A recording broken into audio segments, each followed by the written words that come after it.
Hi everyone, Dreki here, and today I'm reviewing the Boblov X6 action camera. This is a fake 4K action camera based on the Sunplus SPCA6350 processor. What that means is it does an upscaled version of 4K, which doesn't have the normal resolution of real 4K, but this camera is actually quite capable at 1080p 60. The first thing I noticed when I received the camera is it didn't include retail packaging. Instead, the camera is boxed in a hard case which contains all of the accessories. The kit it includes is actually pretty nice and has most mounts that a beginner will need, as well as 2 batteries. It's nice that they include a hard case like this because then when I'm traveling I have something to put the camera into so it doesn't get damaged in my backpack or in my suitcase, and it keeps everything from the camera together. Looking at the camera itself, one thing stands out immediately about it, and this is the front screen. I've seen this in other Sunplus cameras like the Nikon H8R I believe it was, and I really like this feature because when the camera is mounted on my helmet or on my snowboard or somewhere where I can't see the back screen of the camera, this way it's easy to tell that the camera is recording and what settings it's at and the battery life remaining. Otherwise, everything about the camera is average Sunplus. The build quality is the same as other Sunplus cameras I have, plasticky but solid with nice feeling buttons, and the user interface is more or less the same too. We'll just go through that quickly here, starting with video, then photo, then a couple more photo modes, then the options for playback and settings. Now let's talk about video quality. During the day, video quality is pretty good in 1080p 60 mode or lower. Since this is a fake 4K camera, I'd advise leaving it in 1080p 60, as some people have reported issues filming in 2K and 4K with this type of camera, resulting in corrupted files and, well, it's just more of a hassle than it's worth. In 1080p 60 mode, the camera does actually pretty good. The colors are vivid, and the exposure is accurate. There are some places where things are a little bit overexposed, but that's fairly typical of any camera in this price range. There's a lot of detail too, and the video is not over-sharpened. It's not as detailed perhaps as some of the real 4K cameras I've reviewed recently that have more resolution to compress down into a 1080p size.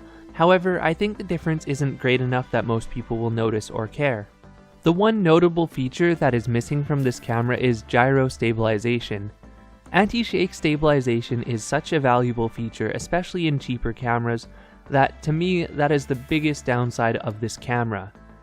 Were it to have gyro stabilization or to be used on a gimbal, the video quality is very similar to other cameras around its price range, and even in some cases better. But because it's missing that feature, it means that the video is more shaky by default and it's harder to hold steady. In low light and at night, this camera is not fantastic. It's sort of the same problem as any other action camera in its price range, where it doesn't have the lens to pick up enough light, and so the video gets pretty dark and unusable. I'd recommend in low light leaving this camera in a 30 frames per second mode because it does start to drop and blur frames once it gets darker out. Audio quality from this camera is actually pretty decent, albeit a little bit on the quiet side when the camera is in the waterproof case. Here's what it sounds like. Hey there everyone, Dreki here, and this is an audio test. I'm using actually 2 different cameras here, so it's both the Nikon H8 Pro and the Boblov X6, so whichever you're watching on its respective video is what the audio sounds like. I'm currently about a foot away from the cameras. And for the last audio comparison, we have the cameras outside of their waterproof cases. Again, same thing, I'm about a foot and a half away from the camera, approximately where it would be if it was on the handlebars of the bike, or if it were on my helmet it would be a little bit closer. So this is what the audio sounds like with the cameras about a foot and a half away.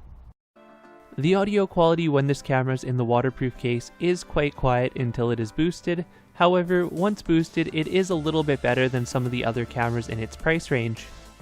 Still photos are another disappointing part of this camera. The OmniVision OV4689 sensor found in the camera is only capable of up to 4 megapixel still images. However, they're being upscaled to 12. Boblov is working with a maximum of 4 megapixels, so the still images from this camera don't look as good as they would from a camera with a real 12 megapixel sensor. So if you do end up buying this camera, just note that its primary forte is 1080p 60 video. Now let's talk about the fake 4K. Speaking of video, this camera has fake 4K for 2 reasons. The first reason is the processor. The processor Sunplus SPCA6350 is not capable of rendering 4K video. It's not fast enough. So the camera uses a format called Motion JPEG instead of H.264 to compress the video. This results in video that has lots of artifacting on it and doesn't look very good on a real 4K screen. Compressed down to 1080p, it's hard to tell the difference, but when you look closely you can see that there are blocking around details and everything just isn't as sharp as real 4K. You can see my comparison video between real 4K and the Sun Plus processor. If you look down in the description, I'll link it there. The other reason that this camera is not capable of real 4K is because the image sensor is only 4 megapixels. Real 4K requires at least 8 megapixels of data, so there's only half the resolution there in the first place. The last thing I wanted to mention is some of the issues I had filming 4K with this camera. When I started shooting with this camera initially, I was using memory cards that I'd used to film 4K on real 4K cameras such as the Firefly 8S or the DJI T5e without any issues. However, this camera seemed to not like that. It would freeze up and just stop recording and require me to pull the battery to reset. The same thing was happening with the Akaso EK7000 when I reviewed that camera, so I looked into it a little bit more, and I think the issue is that this camera doesn't have a very big buffer. So what happens is it runs out of memory in the camera and it freezes because it's not writing to the memory card fast enough. I got a faster memory card, a 90 megabit, and then I didn't really have issues with it compared to before. I also think it might be partially heat related because this camera seems to freeze up more when it's hot than when it's cold. But again, that might have to do with the buffer getting full.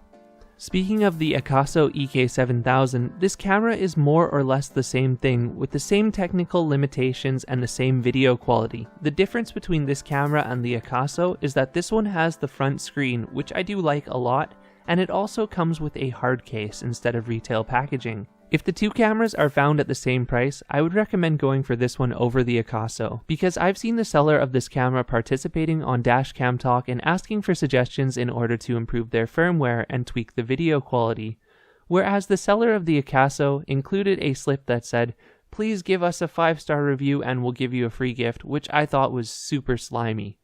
Anyways, hopefully this review has been helpful, and if you have any questions about the camera, please leave them in the comments below. Thank you for watching.